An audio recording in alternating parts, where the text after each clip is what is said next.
Good evening everyone. This is our 17th tutorial on tense और ये है present perfect tense interrogative and negative together के बारे में, यानी कि प्रेजेंट परफेक्ट टेंस जिसमें कि क्वेश्चन भी पूछा जा रहा है और नेगेटिव सेंटेंस भी है, यानी कि नो भी आ रहा है। तो देखते हैं इसका फार्मूला क्या है। पर फार्मूला बताने से पहले मैं आपसे एक रिक्वेस्ट करना चाहता हूं कि यदि आपने इस चैनल को अभी तक सब्सक्राइब नहीं किया है तो कृपया सब्सक्राइब कर लीजिए। आगे आने वाले समय में हम इसमें कुछ अच्छे ट्यूटोरियल्स और बनाएंगे जिसमें कि ट्राइपॉड यूज़ करेंगे। अभी उसका थोड़ा समय नहीं मिल पा रहा है, इसलिए I have not been able to do that. Okay, formula देखते हैं। फार्मूला में सबसे पहले है हेल्पिंग वर्ब। हमें पता है कि इस टेंस में हेल्पिंग वर्ब दो ही हैं, हैव और हैज़, दो, ठीक है ना।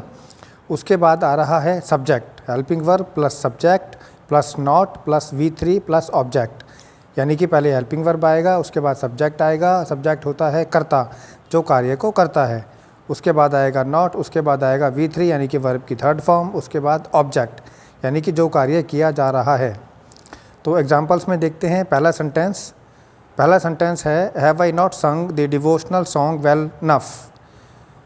क्या मैंने डिवोशनल सॉन्ग यानी कि भजन ठीक से नहीं गाया है।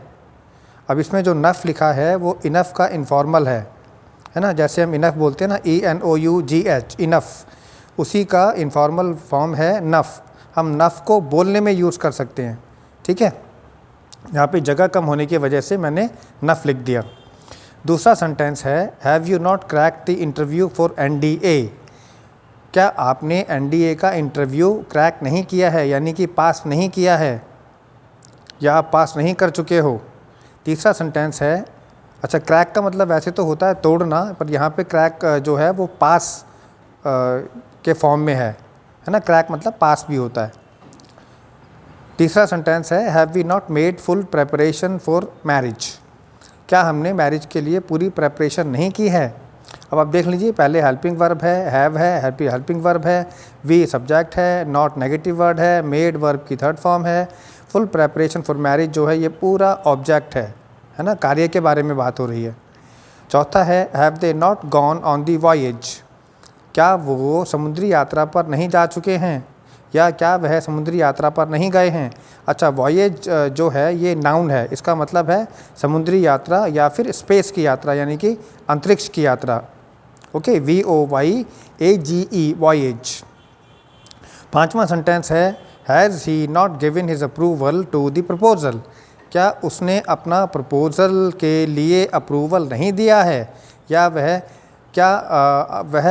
अपना अप्रूवल प्रपोजल के लिए नहीं दे चुका है, इस तरीके से। छठा है has she not cook delicious food for us. क्या उसने हमारे लिए स्वादिष्ट भोजन नहीं पकाया है या क्या वह हमारे लिए स्वादिष्ट भोजन नहीं पका चुकी है। सातवां सेंटेंस है has this move not blotted the whole paper. क्या ऐसा हिलने से यह सारा पेपर दाग से नहीं ख़राब हो चुका है। ब्लॉट मतलब, ब्लॉट दरअसल वर्ब है ना। ब्लॉट, ब्लॉटेड, ब्लॉट का मतलब होता है दाग धब्बे लगना। ओके, यहाँ पे जो मूव लिखा है ना, मूव वैसे वर्ब भी होता है पर यहाँ पे मूव नाउन की तरह यूज़ हुआ है, ठीक है। अब आठवां सेंटेंस और नौवां सेंटेंस के बारे में जान लेते हैं। जैसा कि मैंने पीछे के ट्यूटोरियल्स में भी कहा है कि जहाँ इंटरोगेटिव वर्ड से सेंटेंस शुरू हो रहा है वहाँ पर वह वर्ड पहले आएगा। W से शुरू होने वाले मोस्ट वर्ड्स हैं ऐसे, मैंने पीछे वाले वीडियोज़ में उनका जिक्र भी किया है। तो आठवां सेंटेंस है where have they not offered this price. उन्होंने कहाँ यह प्राइस ऑफ़र नहीं किया है या कहाँ वह यह प्राइस ऑफ़र नहीं कर चुके हैं, है ना। नौवां है why have you not bought this property. आप यह प्रॉपर्टी क्यों नहीं खरीद चुके हैं या आपने यह प्रॉपर्टी क्यों नहीं खरीदी है, ठीक है।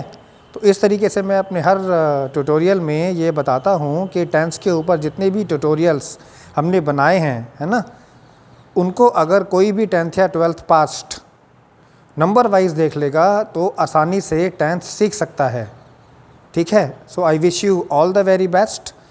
Thank you.